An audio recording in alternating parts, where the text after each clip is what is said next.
Hello and welcome. This is exciting. Welcome to the first event of our newest Global GEG event, Open Chat with Google for Education Certified Trainers. I'm Leslie Altman from Australia Down Under, and I'm a Google for Education Certified Trainer and Innovator. I'm a GEG leader for Mid-North Coast here in Australia and co-founder of Global GEG. But before we begin this event, I'd really like to just pause and give an acknowledgement of country. So as Australian host, I'm honoured to continue the custom of respectful acknowledgement of the traditional owners of this land. Here on the boundary of two great nations, the Gumbaynggirr people to the north and Dangari people to the south, these traditional custodians have lived and loved and cared for this land for thousands of years, and I pay respect to the Gumbaynggirr and Dangari elders, both past and present. So thank you everyone for joining us here. Please introduce yourselves in the chat, add your name, Twitter handle, where you're from, and come and say hi and get ready to ask us some questions. So let's first meet our panel. Google for Education Certified Trainers, Pili and Becky, you're there, and Gerardo and Lewis, there you are. Hi, thanks for coming. I'm so excited. So would each of you introduce yourselves in any, whatever, no particular order, so we can meet you. So Lewis, can we hear you, Lewis? I was going to say ladies first, like a gentleman. And start from the bottom up. Becky goes first. Okay, Becky, please introduce yourself. Hey, everyone. Good afternoon if you're where I'm at. Otherwise, happy Friday or Saturday. I know it's Saturday for some of you. My name is Becky Calling. I'm in Southern California. I'm an instructional coach as well as a Google for Education certified trainer and Google for Education certified coach. I just became a trainer back in March, and I'm really excited to be here with all of you. Really quickly, I'm also GEG SoCal leader and global GEG leader. Hello, everybody. My name is Pilar Hernandez. I live in Monterrey, Mexico. I am one of the leaders of GEG Nuevo León, which is launching tomorrow, or for Australians later on today, I guess. So I have been a trainer since October 2019, and I am also part of Global GEG, so I'm very happy to be here. Hi, everybody. I am Gerardo Navarrete. I live in Campeche, Mexico, and I am trainer since last year, and I am so happy to be here. I am also GEG leader in Campeche, and I am part of Global GEG Leaders too. I am technology consultant, and I teach in universities. Good day. Okay, so my name is Luis Pertuz. I am I've been a Google certified trainer since, I'm not sure if it's like December 2017 or January 2018. It's like right there. I'm also a Google certified innovator since last year, like a year and a bit ago. Along with Leslie up here, I am a co-founder of Global GEG. And I'm also the leader of GEG Barranquilla, which is my local hometown, which is in the northern tippy top of Colombia. Proud home of Shakira and Sofia Vergara. So just to give you an idea. And we were planning on having an awesome time. Thank you. This is wonderful. I'm just having a look at the chat here. I can see Christia. Hi, from Sydney 19. Yay, Sydney 19. And Philomena, thank you so much for coming. Darren's in here. So many global GEG people that have come to celebrate with us. So I'm just going to give you a brief outline of what's going to happen. We've got 4 sessions, and you'll get to hear the panel talk about their experiences about applying for and working as a trainer. And we're going to have monthly live events just like this. which will be followed by a few Google Meets on the same day. So 2 weeks later, there'll be a range of Google Meets that will hopefully suit your time zone. And that's where you can join in, more informally, and you can turn your mics on and you can ask the panels, so you can reach out for support. So don't feel like we're going to rush through this event, because our intent is to, raise awareness and plant some seeds for further discussions in 2 weeks' time in the meets. But now it's our absolute pleasure to announce that we have not one, but 2 amazing guests from Google who've come along to help us celebrate this launch. So first, let's introduce you to May Ju from the US. She's Google for Education Program Manager for GEGs and trainers around the world. And May has been an amazing support and, for all of us here at Global GEG, and she's an inspiration for me as a leader. So welcome, May. Hi, thank you so much, Leslie. I appreciate you guys having me here today. I think Leslie, you asked me to drop in some slides and okay, someone is on the back end. Thank you. I think Becky or someone, I appreciate it. So yeah, hi everyone. So my name is May. I probably have met a lot of you guys already virtually, but I am here at Google for Education, and I lead our GEG program that a lot of you guys have talked about, including what Global GEG is a part of our overall GEG. And it's been wonderful working with you, Abid and Leslie, on since the start of Global GEG, which is so great. And I lead our trainer program here, which I know from the intros, a lot of you guys have been trainers for a year or 2 or a couple more. So it's really wonderful to see that. And I love my job. I love being here, and I love connecting with you educators. So yeah, I can't really remember what other slides I put in here. So if you go to the next slide, let me see what I wanted to talk through. Okay, yeah. So just a quick thing here. Leslie was nice enough to let me introduce myself. And so just some background, when I came into Google for Education, so I was already at Google for 2.5 years before that. I had a finance degree, and so I came in doing compensation, which is like paying people. So for me in general, I was in charge of new hires. So new people, new Google people, which we call here nooglers. I'm sure you guys have heard that term.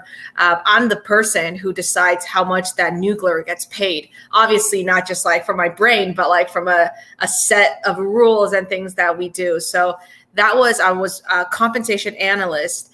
But previous to that, I was teaching. So I taught high school math. And I have many stories about that I'm sure I can, chat with you guys about. But so basically I was really into education and wanted to come back to education, and luckily a position at Google for Education freed up. So I came in and I actually created and led the launch of what you see here as transformation report. So I will, after I present, I will dig it up, the URL for what transformation report is.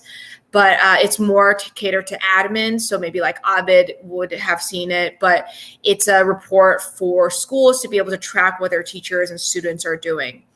Then I got pregnant, and then I went on maternity leave, and which is why I snuck in a picture of my daughter, who's almost 2 now. Her name's Joyelle, and she, when I came back from mat leave, which was 6 months after I had her, there was a switch up within our team, and so I got a completely different job. So I was supposed to come back to my baby project of transformation report, but they were like, oh, some shifts happen. So now you're going to lead the trainer program and then the GEG program. And initially, to be honest, it was a shock, and I wasn't super pleased because I liked my job before I went on mat leave. But I can't even begin to tell you, and I've told my manager and the team this like a million times, but I feel like I'm meant to be the person for our trainer group, and I'm meant to do GEGs because I treat work like a fun project, and it's like my hobby that I do. So every work that I do is really interesting to me. I love reading about education and in blogs and books and things like that. And then now I get to connect with educators like you all. So that really is a dream. And I'm happy to now be with our trainers and our GEG leaders. So yeah, thank you all, those who are watching, for, and especially the host here, for just being so great to me and making me love my job. And yes, Louise said I can say next slide. So next slide, yes. So yeah, the Google Certified Trainer Program. I think people the hosts here are going to talk a lot more about it throughout the rest of the this event here. So I'm not going to jump into it. There is a link. I'm not sure if you guys are sending out the deck afterwards, so maybe I'll also try to link it in the chat. But there is a page that we have that talks all about what certified trainers are, how do you apply, like what credentials you need to apply, and then like some benefits that come out of it. Next slide for me, please, Louise. And then, so yeah, that leads me to the trainer program benefits. I use Darren and Ben. I don't know if they're here, but I use them as an example here. But these are a few things that you get when you become a trainer. So like the trainer badge, I'm sure those who aren't trainers have definitely connected with people who are trainers and have noticed those little, used to be that square badge, and now it's like this G badge thing. It's still cool, but different, but cool. You can appear in our EDU directory, which is the picture that I linked for Darren and Ben, where educators everywhere can find you and, ask you to help train or do things like that. So you basically establish a bigger presence through Google channel. You have your own demo domain. And now this past couple months, we hooked the trainers up with an enterprise domain, which is awesome because a lot of districts, they don't have enterprise. And so this way people can play around with things like breakout rooms. Of course, you get to join an exclusive membership, like exclusive committee that Leslie, Becky, and basically every single person here, are on, and it's awesome. And I feel like, I really can't say it enough how helpful people have been to each other, and it warms my heart to see just people jumping in to respond to questions, people going out of their way to include someone into a group or a member, or a project or something like that. So I think of these points here, that fourth bullet probably is the main reason why you should join our community. We have cool partnership opportunities. So again, the Global GEG, Abe, Louise, Leslie led the junior training series with Google that we help promote. And so really cool things that you guys are doing, the trainers, innovators, and GEG leaders. That is actually my number one goal here at Google, is to spotlight you guys and really showcase your resources so that we can scale out. So not just one, to, show that I appreciate you and show how valuable you are, but two, more importantly, is to scale out your resource to everybody. Because like the junior training series, maybe if, without Google broadcasting it at our yearly event, maybe only a pocket of people would have known. But because Google broadcasted, there was like 80,000 plus views, and people are using it everywhere. And I know there are folks, I think Philo in Italy, who are translating that into Italian and have already done that. So people are just doing wonderful things with partnerships with Google. And I hope that we can continue to expand that more. This is something new too. The sixth point is top quality PD. And so we've partnered up with some partners here on our end to really give you guys training. And it's hard because trainers are already the top people of our products. So imagine how hard it is to train someone who's an expert at training, but we're able to, really pick out the best PD partner for this and to really pick out the content that's useful to you guys. And then the last thing, this is also pretty new, is that we've partnered up with a ton of EdTech tools, or EdTech companies. I don't want to name them here, but they've given us free subscription to their membership that's a year long. And usually, some of them are like $30 a month that our trainers are all getting for free. So Yeah, thank you, Leslie, for letting me talk for so long. But I'm really passionate about our program, and I think these are such great benefits that people find useful when they're in our program. No, thank you so much, May. That's so wonderful to have you here. And you were talking about perhaps, and I'm not sure whether you're still going to do this, but you were going to share something. Let me a video. Let me preface that real quick. This is because Avid is kind of getting it all ready. So while he's getting it ready, yeah, for sure. So this is it really is a sneak peek, and I've shared this with folks on my internal team already, and they are pushing me to upload this on the Google for Education YouTube channel so that they can promote on social media. And then they were telling me earlier this week, but I remember I already promised Leslie and Becky that like this is the place we're going to sneak peek this. So I was like, no, you have to wait till 4 p.m. PST today after this presentation. It's oh wow! It's a video that 7 global trainers put together, and Pili is one of them. So Pili, wherever you are, you'll be able to see this. But I'm super proud of the trainers who put this together, and it's a video that we're going to showcase on our Teacher Center, so the main trainer page, that can really excite people to encourage them to apply. So I'll stop talking, and then Abed, thank you so much. Okay, thanks, Abed.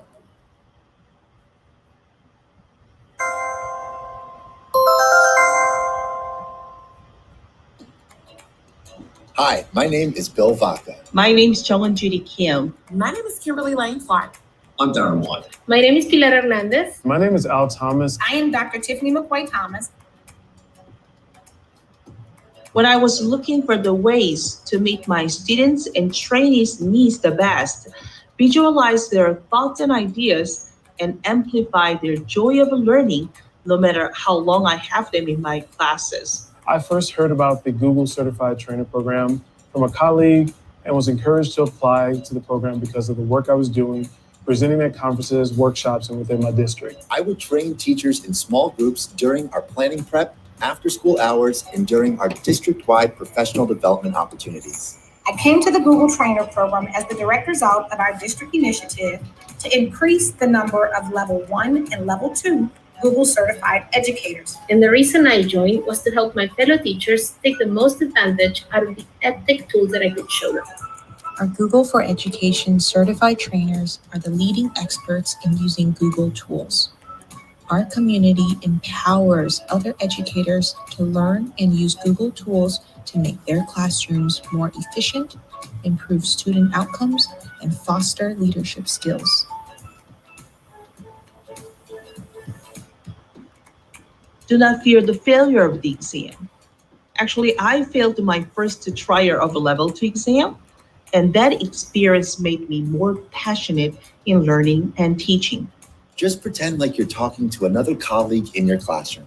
I would recommend, firstly, getting used to using a video editing tool. Your videos don't have to be Oscar-worthy, but the ability to edit afterwards does take a lot of the pressure off, and you don't have to worry about getting it right in one take. Be yourself in the video. Allow your personality to shine through.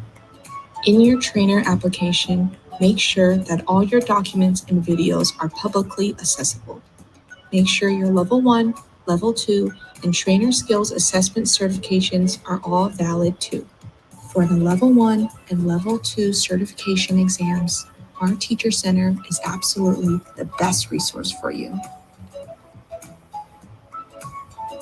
The trainer program has been a great place to connect with educators around the world and to help me grow as a facilitator of professional development. Integration of technology is critically important to making sure student proficiency increases.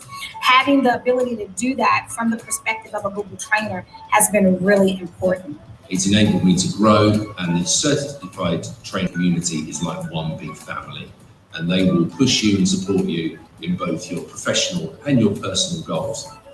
As a trainer, you will become connected with passionate, like-minded leaders and even receive benefits like top-notch training to build your training skills, free licenses to popular EdTech tools, and opportunities to partner closely with Google for Education. You will also be able to receive early access to some product features and be the first to know upcoming releases. Also, take advantage of the many partnership opportunities from Google because your feedback is highly valued. If at first you don't succeed, try again. You're gonna love being part of this community. Being a part of the trainer group has changed my life, and I definitely know that it will change yours.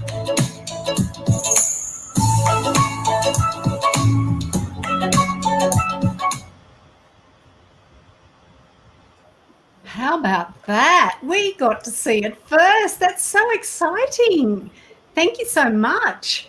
And Pili was there, and Darren, another one of our global GEG buddies, he was there as well. That's so exciting. Yeah, what do you guys think? It really is good. It's very clear, it's calm, it's inviting. That's going to really do well with, with people who are trying to apply for trainer and thinking, what the heck am I getting myself into? That's great, mate. Yeah, thank you so much. I mean, it really is all of the educators. They forced me, Bill and Al, when they were putting the final thing together, they were like, you got to record, use your voice. And I was like, oh, no, can someone else do it? But they're like, no, I think you should do it. So that's the worst part for me of the video. But I just want to shout out the educators. I think, wow, their content, the stuff that they said was just so good. And yeah, thank you so much for showcasing this. And now after this, I'm going to go put it up on the YouTube channel, but you guys can know that you're the first ones to watch this. Thank you so much. That's really good. I think all of us want to say thank you to you for really showcasing the program and celebrating us. I mean, that video itself is just a huge testament to all of the passionate trainers that you've got all around the world, and it's so great to see that celebrated. Thank you so much. That means a lot to me for sure. Thank you. Thanks so much. I'm just looking at the chat here. There's some questions coming in here now, and that's an interesting question here from Sherelle. I'm not sure if I'm saying your name correctly. I hope I am. And she says, does Google have trainer mentors? No. Kind of trying to do that here, I suppose. It taking on that role as support and mentor. And I think when we discussed this, we wanted to do a live event, and then we realised it was going to cut out a lot of people having that, turn your mic on and come and have a chat. So that's when I think it was Becky that said, well, why don't we do both? Let's do a meet as well. So maybe that's going to be an opportunity for anyone who of the trainers who hop on are going to be that mentor. That's I like the way she put that together. Yeah, it's a great idea. Thanks, Darren. Yeah, for sure. I think, like you said, we don't have anything official now, but I do think you guys, the Global GEG, as you're doing this. This was not my idea. This was your idea. And then remember, you ran that L1 bootcamp, L2 bootcamp, which is crazy. So it's really organic the way mentors are developed, like you all. So yeah, I mean, in the future, we definitely can look to build in more into our program. But for now, I think you guys should consider yourselves mentors, and you are mentoring people along the way. So. Yeah. Thanks so much, Mo. That was just that was wonderful. And I'd like to bring on our next guest, Googler, Chris Bettcher from Australia, who's going to join us here and follow on May's inspirational session there. Chris is a program manager for G Suite adoption in Australia and New Zealand. And I've known Chris, I don't know, maybe for 20 years, perhaps, I don't know. And he's been a rock in my professional development. He's been, kind of my mentor, whether he knew it or not. And I can't thank him enough for all the support and encouragement he's given me and for Global GEG. So welcome, Chris. Oh, thanks, Leslie. Yeah, it's funny. I was writing a book years ago, and I was trying to reach out to some experts in the field, and everyone kept saying to me, you need to speak to Leslie Altman. She's amazing. So that's where we first met. Yeah, that's great. Thanks for having me. I don't know what I'm going to add to what May's already said, because she's done a great job of covering everything she needs to say about the program, for sure. Absolutely. But Chris, you ran a workshop last year. Now, I've only been a trainer since June last year. and I was all ready to put my application in. I thought I'd nailed it, I thought. And then you ran that fantastic workshop, which was like another mentor program. And I think it was the first time in Australia it had been run. Can you tell us about that, please? I have a feeling it might have been the first time globally we ran it. It was actually like the week that I started at Google or something. Like it was really, I started in Google in May and it was like a week or two later. And yeah, so we ran a workshop at the Google office in Sydney on how to become a trainer, and we covered all of we basically took the trainer course that exists online in the Teacher Centre and sort of turned it into a full day face-to-face course. I think it was only one day. Yeah, it was one day, and it was really beneficial because we carved our way through each part of the application. Yeah, and gave people time to sort of, practice and talk and brainstorm and think, and people were starting to put together their sort of ideas for their training videos and learning what it meant. And the thing about the trainer course, or the thing about that, well, the trainer course in general, I think, people sometimes say things to me like, I'll come to the trainer course because I want to learn more about Google tools. It's like, no, that's not what it's about. Do your level 1, level 2. That's learning about the tools. Like by the time you come to the trainer course, you should have that stuff nailed. Coming to the trainer course is not about learning how to, use Google Docs better. It's all about how to train people better. It's all about understanding the psychology of training. How do you work with adults as opposed to kids? How do you design training programs? How do you evaluate them, design feedback forms? And how do you take the ideas of understanding how to do things in software and explain them to people in a way that makes sense so that they get inspired to go and use it themselves. So I think that's always the focus of the trainer program is, how do we teach people to be good trainers rather than to know about the software? Yeah, that you've nailed it there. You really have. And I think that's such an important aspect, and that really came through on that workshop day. And it made me go back to my room. I was renting a room that night for the workshop because it was on a weekend, I think. And I went back and I cleaned up my application a lot. And then I thought, well, that was June, and I became a trainer at the end of June last year. So I'm still a baby trainer. And then I thought, this was so great that I thought, well, maybe I could do something very informal. And I ran some meets. I think I ran 4 sessions over last year. And I called it an open chat with trainers, and people came on board, and we went through the application, and you really inspired me to kind of spread that that kind of training the trainers in a way to support other people. That's why I thought, well, now we're in global GEG land with all of these wonderful trainers and educators that we could reach out to more people. Yeah. It was interesting, that workshop you're referring to, I think, I don't know, there was about 30 or 40 people there, I think. And a really significant number of them went on to become trainers. So obviously, it was a good formula. And we had planned to rerun that again this year. But of course, everybody's plans sort of got derailed this year for everything. And so we turned it into an online course. So I know May worked with some people in the US to turn it into an online course. I took that and reworked it slightly for Asia Pacific, and we actually turned it into a slightly different version of it. We ran it through Classroom and have had partners delivering that trainer course both here in Australia. We had Deploy Learning deliver it here, and we've had other partners delivering it throughout APAC. And again, it seems really successful. People really enjoy the process of learning and becoming a trainer, and we've already had people come through those courses already and move into the trainer. Excellent, Chris, because we still need that mentorship to journey with us, and what we're doing here is not to take over what all those great training programs that you've been doing. It's like it's enhancing, it's reaching out to more, and we can point people back to Googlers that they need to know. So thanks very much, Chris, for coming on and spending that time with us. That's great. And look, we can't thank you enough, May and Chris, for taking that time out of your last night, May, and Chris today for joining us and helping us celebrate this launch of the Global GEG Open Chat with Google for Education Certified Trainers.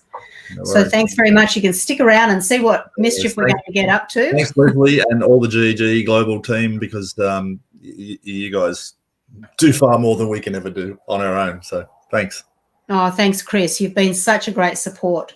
Thanks so much. Now, the first of our 4 sessions, we've called it the elevator pitch. And if you're not really sure about what an elevator pitch is, it's a quick response to a question that's posed in a very short amount of time. So imagine you're in an elevator and someone asks you a question, me, and your response needs to be given in about 30 or 40 seconds in that time frame, and so hence the name.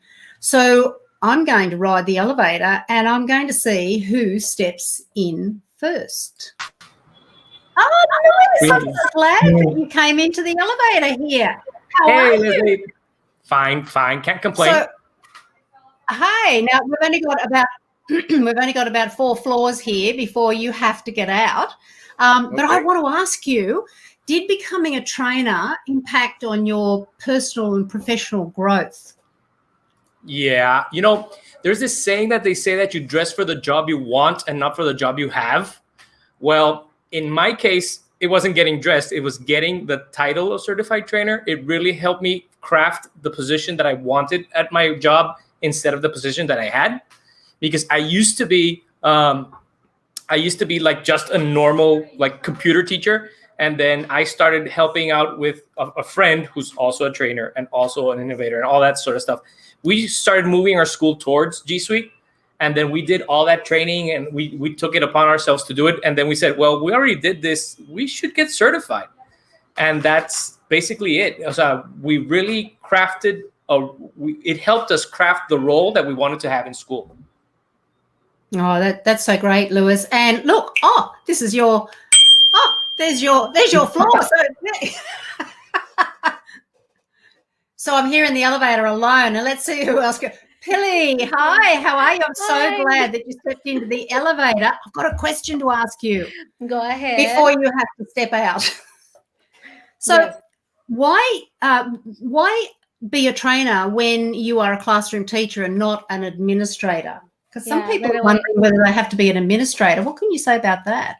I forgot to say that when I presented myself to anybody who doesn't know me, I'm a 9th grade chemistry teacher, and I applied to become a trainer, even though I have no administrative position in my school.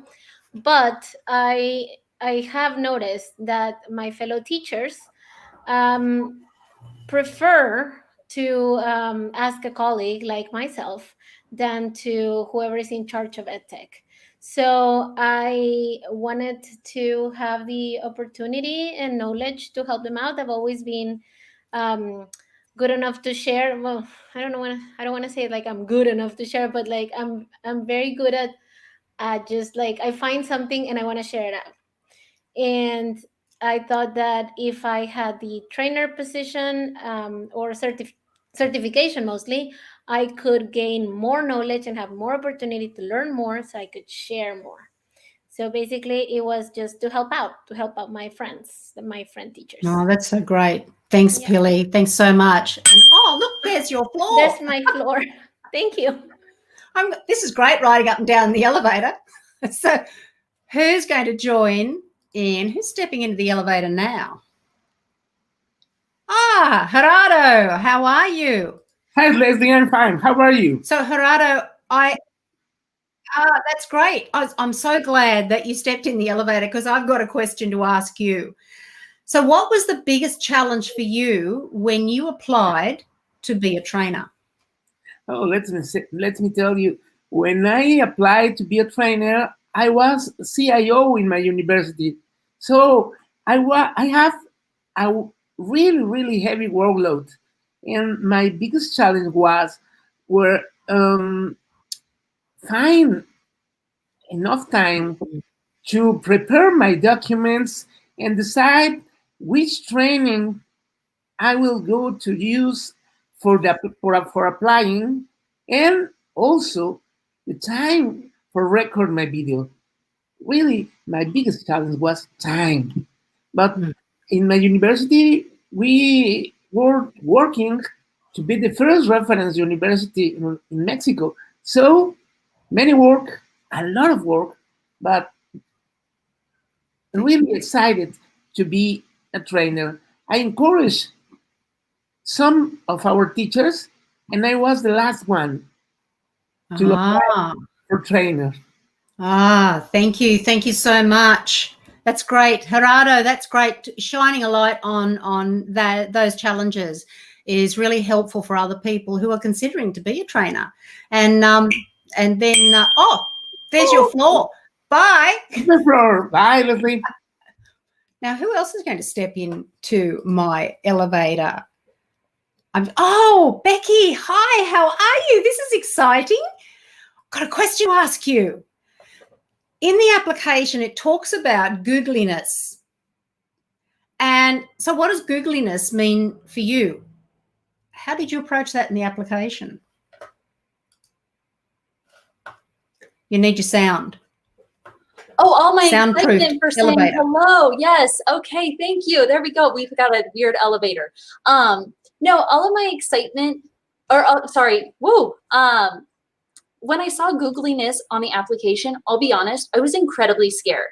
I read that and thought like, wow, you've got to be next level Google expert. Does that mean I need to be like making extensions and doing all of that? And then I realized as I'm Googling what is googliness, I did do that. I Google a lot of things.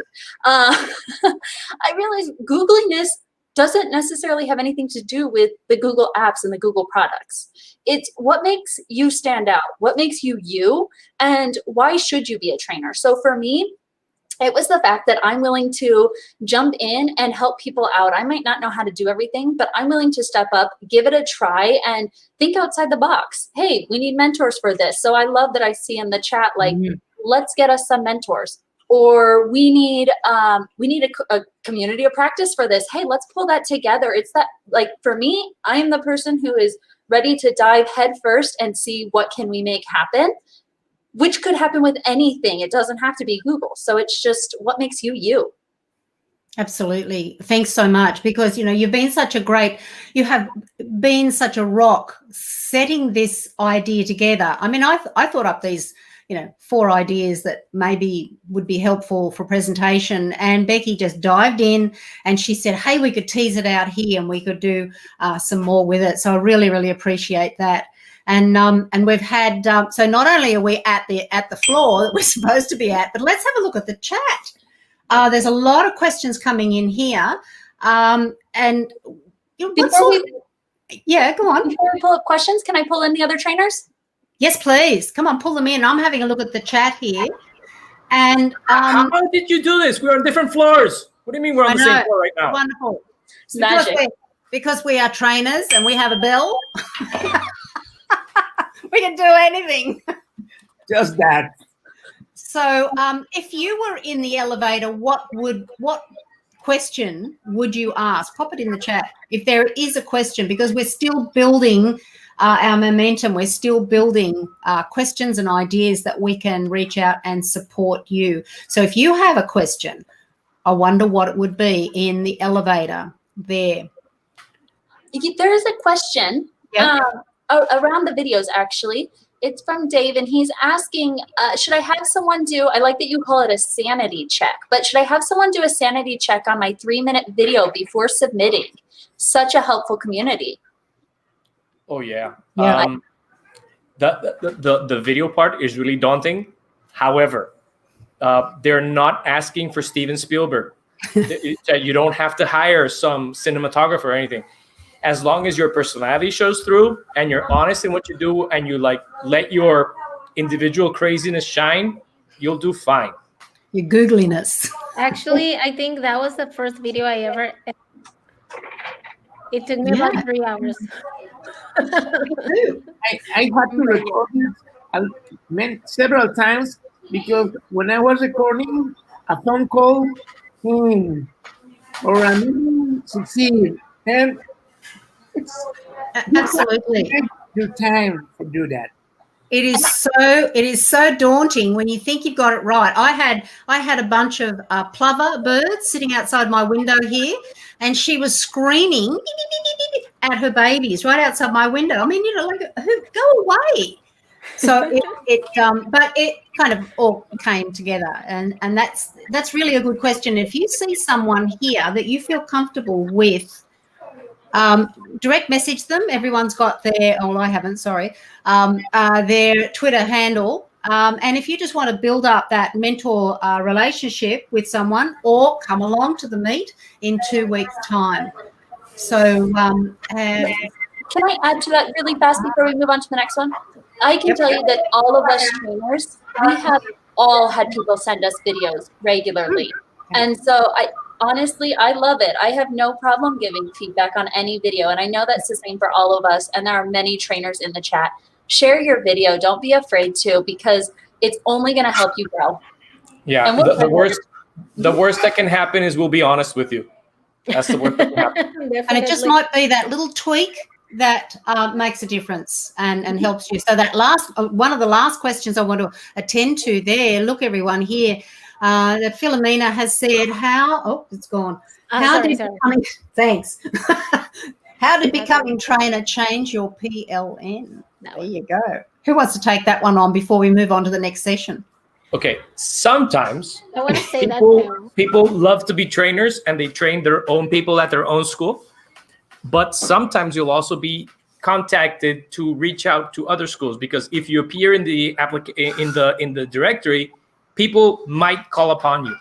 And the other thing is, once you're a trainer, you're part of the trainer community, and the trainer community is an awesome resource. And just those thousands of trainers that are in the community will get you through all sorts of trouble, because there's no question that either hasn't been asked or that can't be answered in the trainer community. Absolutely. Yeah, absolutely. Mary's got a really good one there. Mary Manzano, hey, how are you?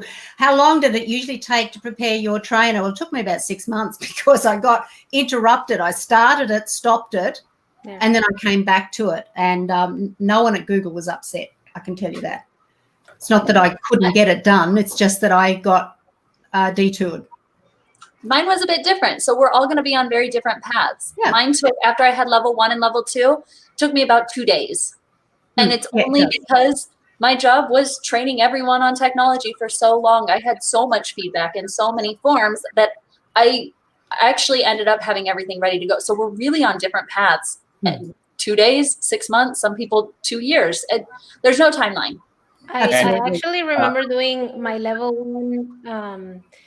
I did the fundamentals training in about 2 weeks because I'm a classroom teacher, so I had no time. So I waited until I had time to sit down, and I'm also a mom of a small kid. So I remember taking my exam like really late at night. Yeah. And then I waited about 6 months to attempt level 2 because, again, I had to wait for like a period of space and time where it would work for me. And I did it like faster. And I remember that for trainer, I took the trainer skills assessment at like 2 a.m. or 3 in the morning. Yeah. Because it was when everybody was asleep and I didn't have any distractions. No, but yeah, it was in a span of about 1 year, I guess. And not because I couldn't do it because of knowledge. It was because I couldn't do it because of time. So it depends really on your life, basically. Absolutely. There is one thing for those of us who are outside the United States. Yeah.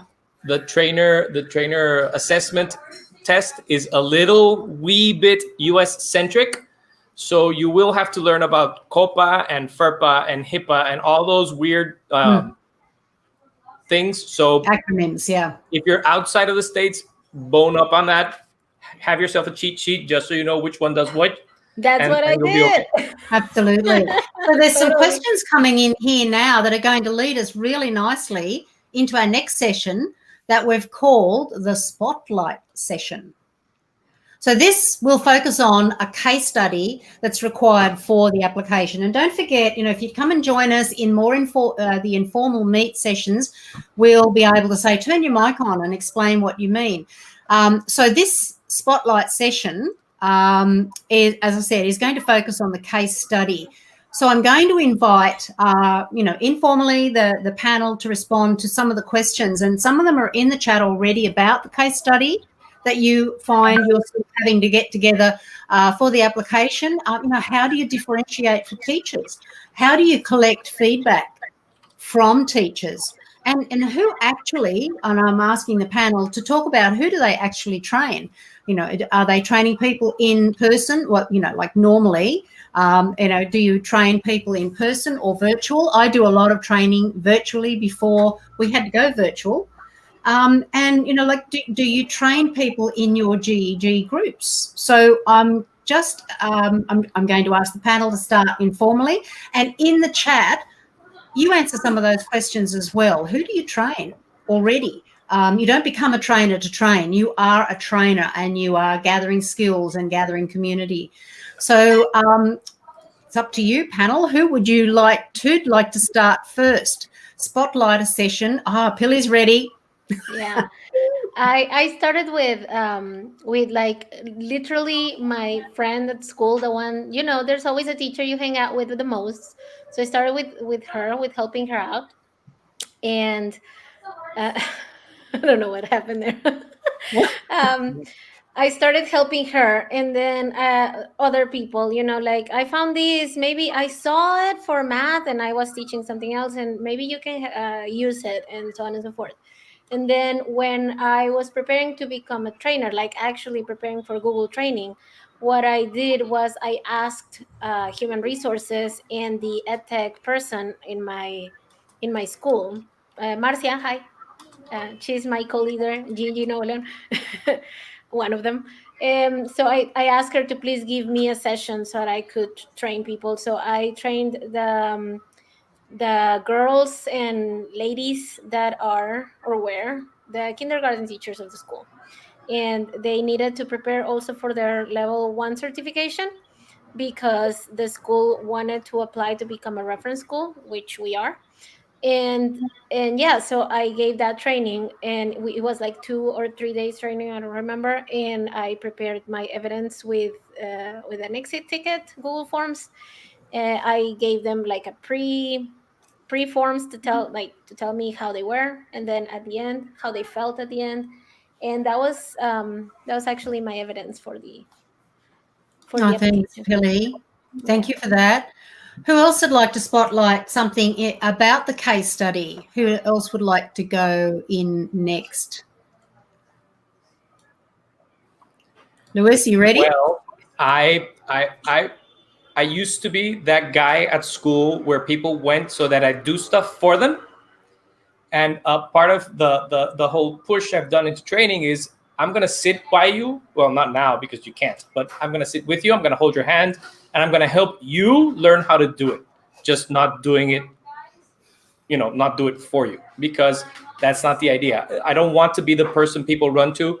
So to always do the same repetitive task, I'd rather you learn it so that it's a new task for you. So that would be awesome. And that has really helped my teachers become a little more self-dependent. And of course, COVID has helped immensely, because I can't go anywhere. I'm not going to allow people in my house. So they'd better get their act together and learn how to do the stuff by themselves. I'll help. I just won't do it for them. Absolutely. And empowerment is a big part of training. It really is. Who else would like to step up for the spotlight session? Drum roll. So Becky, you ready? You have to unmute yourself again. Yeah, I did it. I unmuted this time. I gotcha. As far as my spotlight session, I've been focused on all of the trainings for when we went to virtual teaching. And so I was training all of our teachers at once, and that's 300 some teachers in my district on each of the different tools, and finding ways to make it manageable for teachers without trying to throw everything at them in a 2-day time period. And so it was a fun challenge, but it really did make it so that I could kind of break down what was most important and start there and really meet teachers where they are. And that's what I find is most helpful. If you can figure out ways to meet teachers where they are, you're going to see the most success in your sessions. Yeah, exactly. Thank you, Becky. So Gerardo, yes, here he is here. Gerardo, step up to the spotlight session. Thank you, Leslie. Before I became trainer. I have to train all the teachers in my university, around 700, and my first job was to train the teachers who helped me to train. So if I have been a trainer before, I am sure that I could do it better. I could do it better. So the feedback always had to be from a Google form, really after the sessions, because the people is spontaneous, and they answered real answers, not wherever they are thinking when you send the form. That's my experience, Leslie. Absolutely. Thank you, Gerardo. So we've just had a spotlight session on just very quick. As I said, we're just raising awareness from these great educators, talking about particularly about that case study and who they're working with. And there are questions coming in there as well. I have backing from my school, says Dave. Excellent. It is exciting times, and trying to be positive in these times. And we are available online for our teachers and for our students throughout this year, and it has really changed the way we put together our professional learning. So don't forget, if you come and join one of our meets in 2 weeks' time, we can get to chat and develop these, these ideas and these questions more in 2 weeks' time. So our third session, we're up to our third session. We've called it Lights, Camera, Action. And guess what? The panel's going to, not thank you yet. The panel's going to have a look at, the panel's going to share their, their experiences with putting that video together. And very quickly, that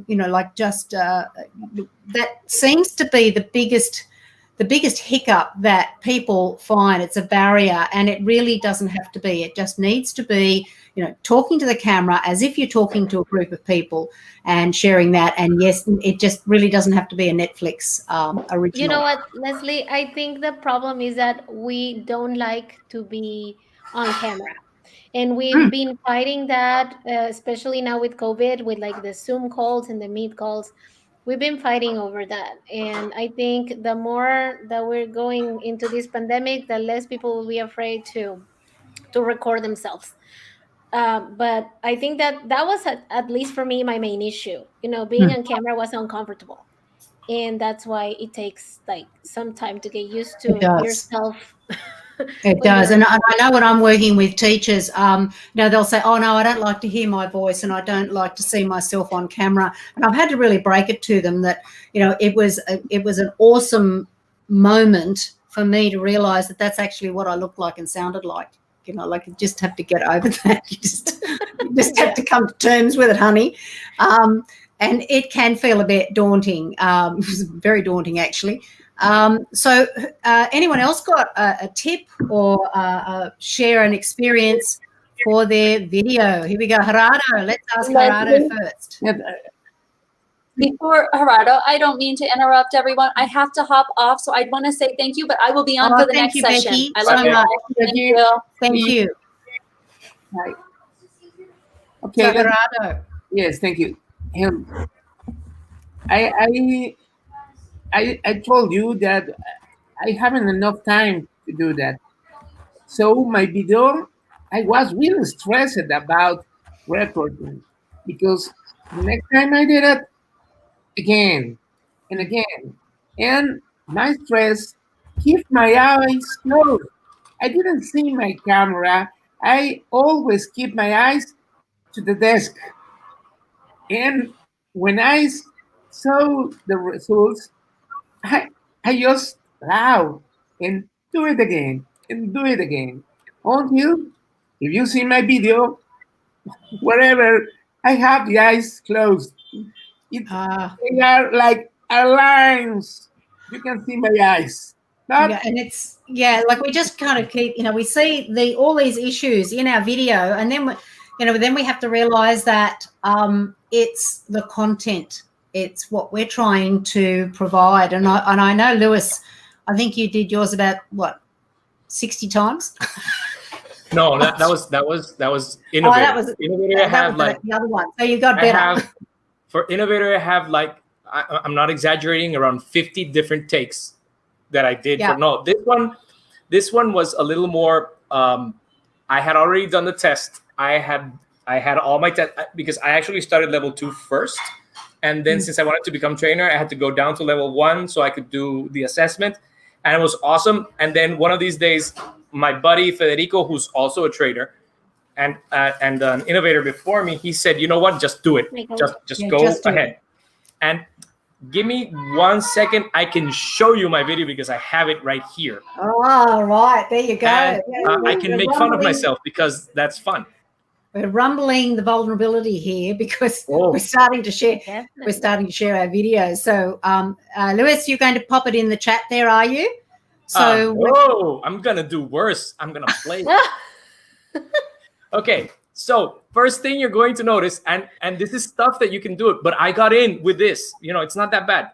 You can see my eyes reading what I was reading because I wrote everything out on a whiteboard, and I just filmed myself with my hand like this, holding onto my phone like this, and just read off the screen. So just look. And I'm a technology integrator at Colegio Marymount in Barranquilla, Colombia. I've been a technology teacher for almost 20 years, and at Marymount, I've been given the opportunity to help implement the use of the Google Education Suite, and I've had the responsibility of training students, teachers, and administrative staff in its use. ISTE-based technology curriculum to better suit the needs of our students in the 21st century. I'm also one of the leaders in the Google Educator group for my country, Colombia, and I've been happily participating in educational technology meets with fellow teachers from around our region. In this brief screencast, I'll be demonstrating how to set up the Google Cast for Education for our staff to use in their classrooms with their students. Thank you. So you see, it isn't that hard, and you can see me reading. And then, absolutely. And the camera's shaking, and I didn't have a tripod. I just held it in my hand like an arm's length, so it, and it wasn't that bad. And the video is about a tool that's deprecated now, so but it's there. And I'll pop it in the chat so people can see. Absolutely. And this is what we're going to get into more if you come and join us in those meets, in 2 weeks' time. And it'll be a meet that's, suited to your time zone. And we can really get down and talk about, videos, and if you want to share it privately or put it in the chat, and we can talk about that in the meets. So, Pili, have you got something to contribute here in the video creation zone? Well, I was just thinking that in my case, I like I said, I didn't like myself looking in the camera because when you see yourself on video and hear yourself, just like you were saying, it's not as when you're like looking at yourself in the mirror, it's so different. You actually get to see yourself, how other people see you, and you're like, do I look like that? And it hurts a little bit your ego. And once you get over it and you accept how you look like, and if you want to improve, actually can help you to improve like the way that you speak, your mannerisms. So recording yourself is not that bad. And the one thing that kept me besides that, like the selfishness, like, how do you say, the vanity of it, besides that was like the thinking of what should I show, something that could fit in the time frame that you have. So I think a lot of, I don't know. This is what I thought. I thought that I had to show something different, something like nobody knows, or some like very important tip or something. And I thought it over and over and over and over. And it just, that one thing that had come out recently was locked mode for Google Forms, locked mode on Chromebooks. And so I went with that. It was a very simple thing to show. and I think it worked for my time frame. And in the end, when I looked over a lot of other videos, it's like it doesn't really matter. It's just that you show one tip, one little trick. It doesn't have to be like, oh, nobody knows about this. It can be something that everybody knows, but people tend to forget, like a shortcut or something that you use on a regular basis. So Absolutely. just like everybody else was saying, and May was saying on that video that she played for us, it's about showing yourself, and that your personality comes through, and that's what Google is looking for. Absolutely. That personality that comes through, it's the clarity of the content, the way you present it. And it's and in the meets, like in a couple of weeks' time, I'd really like to show some of the examples that Chris Bettcher showed us in the workshop. Like from worst, and it was no one we knew. It was really a mechanical voice that had been used instead of a person's voice. And to really good presentation that was clear, concise, fitted the time frame, and it was, it could be, well understood by teachers who needed that support. So thank you for that. We're up to our fourth and our very last session that we have called, or Abbott has called, What the Hack? And what the hack is really one top tip that our panel can share with you. It could be anything. It could be an organizational method. It could be a DIY. I've got a big box here lined with material because the guy across the road was mowing for a while. I hope you didn't hear him. But it does cut down on the sound, and it's a DIY-free hack. So those kind of things we're going to just focus on in this last little session. And Leslie, who'd like to go first? Did you Billy? see this question? Oh, right. I would like to know if there is a reference format to prepare the feedback forms. That's a good question. It is a good question. Chris, I can see Chris sitting there back in the background. I mean, if he's game and he has some sort of an idea, hop on, Chris. Sure. So that is a good question.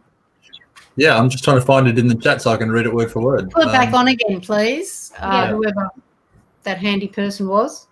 There it is. There On the screen now. Format to prepare in other words, is there like a template? Is there like a standard approach to the form?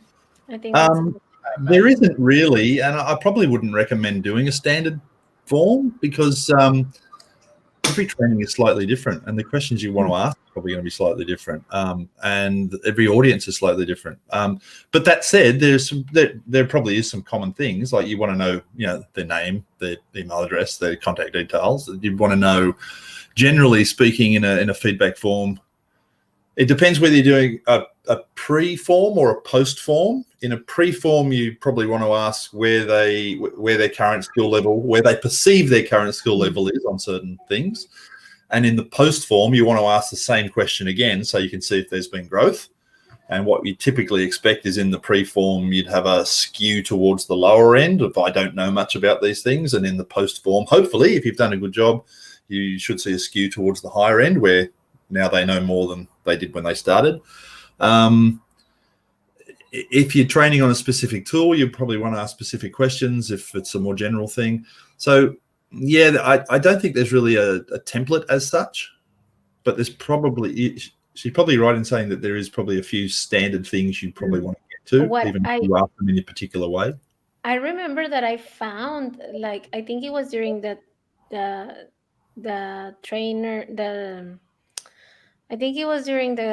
training for the skills assessment that there were like a couple of forms that were suggested. Kind of like, take this example. Right, I remember because I used one of those. I would bear in mind different examples. I would bear in mind basic stuff like get their email. Yeah. Let them score you as a presenter and as your content, so you know what to do better for next time. And also maybe like drop. I always love giving people certificates for attending or whatever, just because teachers love a certificate, and getting a certificate back to them motivates them in filling out your form so that they get their certificate, which really helps.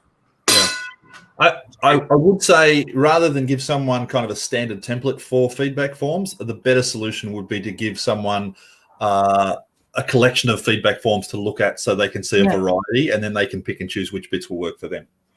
And the other thing I'd say about feedback forms in general, I think it's a problem with Google Forms, people's use of Google Forms, we could not be accurate, in general, is that it's very easy to get comfortable with certain question types that you like. And I do find that people, like, they go, they use a multiple choice question or a short answer question, and then they kind of use that for everything. And there's 13 different question types in Google Forms, and they all have a specific use in collecting a specific type of information you're after. So just as you're designing your forms, just really think about the types of questions that are available and use the right question to collect the kind of information that you think will be useful to you. Yeah, thanks, Chris. That was really valuable, and sorry to jump that on you, but I knew you'd have a good answer. That's okay. So we'll move on to that last session now. We've got loads of questions and loads of ideas that we can expand on in the future meets, so we can get people to turn on their mics. So what the hack? Has anyone got a hack that they have developed? It might be organisation, it could be a cardboard box like mine, or so has anyone got a hack that they want to share in these last few minutes? I have one that I'm trying to use right now.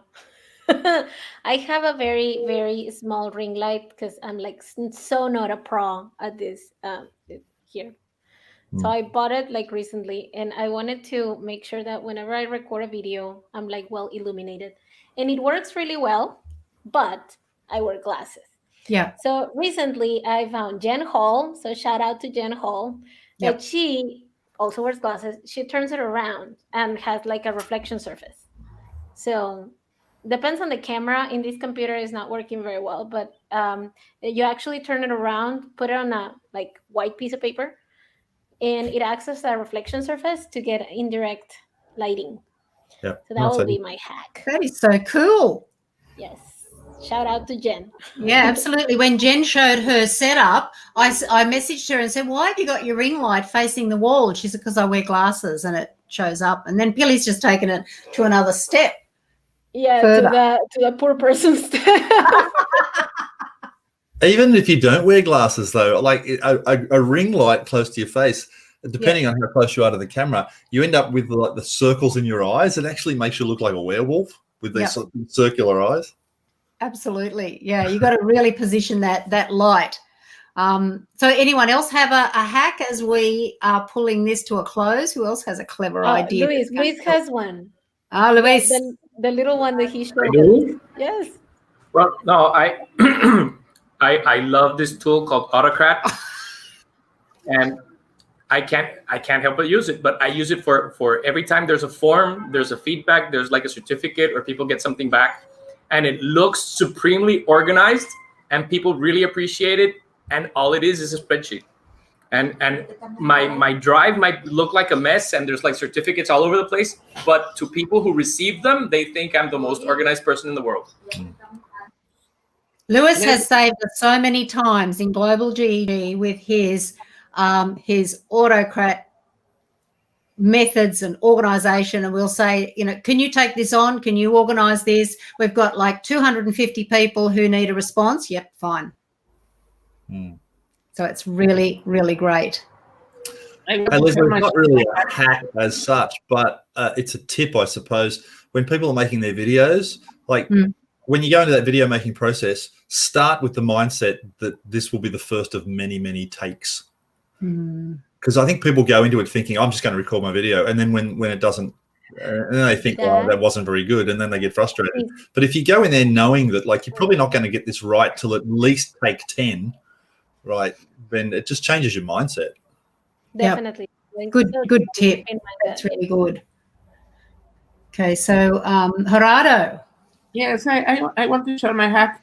I really hate have my desktop full of stuff. I need to clean up. So it's the same with my desktop and my screen. I don't have icons. I don't have files. I need to be clean to work. It's needed for me. I can see anymore. Absolutely. And it's really important for us, to be able to encourage teachers to clean up their drive and clean up their desktop and get a bit of control in their Google Drive. So thanks, Gerardo. That's great. In fact, I'm going to have to clean up my desktop, I think, because at the end of the week, I usually throw things out there, and it's my end of the week little housekeeping tip. So Gerardo's got me back on track again.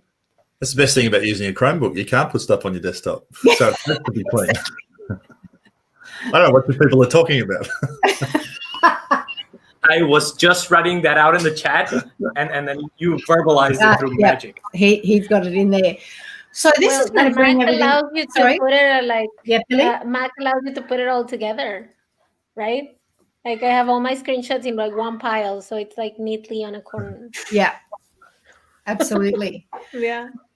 Well, so this is the end of our very first live event to encourage people to think about and come and talk to us to become a Google for Education certified trainer. And I want to say a special thanks to our two Googlers, May and Chris, who shared their time and expertise with us. Thank you, Chris, for staying on and saving our bacon as far as the feedback question. That was great. And also thanks so much to the panel, Pili and Becky, who's had to leave for another session, Gerardo and Luis. You know, you were fabulous. You know, I had this idea and I said, what do you think? And these four people just jumped on and said, let's run with it. This is it. And, you know, like I had a kind of a basic idea, and everyone, you know, pulled and tugged and molded it into something that I think is going to be really useful. And Abid, he's been on there, he's been fixing the videos, he's been in the background there. And Abid's from UK. He is, Abid Patel is a co-founder, and he is amazing. And thank you so much, Abid. And I want to say a special shout out as well to Shannon Moore, because she came on to our team midway through our organisation, and Shannon is the why person. You know, I can say, let's do an elevator pitch, and she said, why? Well, because I thought it was good, but she made us really think about, like, why are you going to do this? Is it going to be helpful? And so I really wanted to give a shout out there for Shannon as well. So don't forget that in a couple of weeks' time, we'll have another follow-up meet. Can you put that on to the next slide, Mr. Slide Person or Mrs. Slide Person? Yes. So we're going to have these live events every month. This is our thinking. And then we're going to have some open chat meets that are going to be helpful for PST time, CST time, AED time, and it sounds like I've just swallowed an alphabet, but they're the time zones. And we're going to run them through to February and March, have a live event, really plant the seed, get people interested, and then come on to a team, either in the Americas, US, New Zealand cohort, or the next slide is the EMEA cohort. And we've got some times to be announced there. So we'll tweak them out and be able to help you in the future. So thank you so much for everyone coming along here. I can see some people that I know from Australia. Juliet has been here all throughout, and thank you so much for all the global GEG people coming in and adding so much to the chat and encouraging a lot of conversation there. Thank you very much, everyone. And we're pulling this to a close and ending the broadcast now. And please share this link out so people can watch it again. So thanks very much. And we'll see you in a month, and some of you in a fortnight on a meet. And don't forget to fill the feedback form. Thank you, Pili. Thanks, team. Awesome job. Thanks so much, Chris. Happy. Thanks, Chris. Thank you, Chris. Elevator's finished. Thanks so much. So happy to be with you. Yeah. Absolutely. Okay, then. Bye. Thank you, everybody, for coming. Thanks, Chris. Thanks, Pili. Bye-bye, Okay, future. Thank you, guys.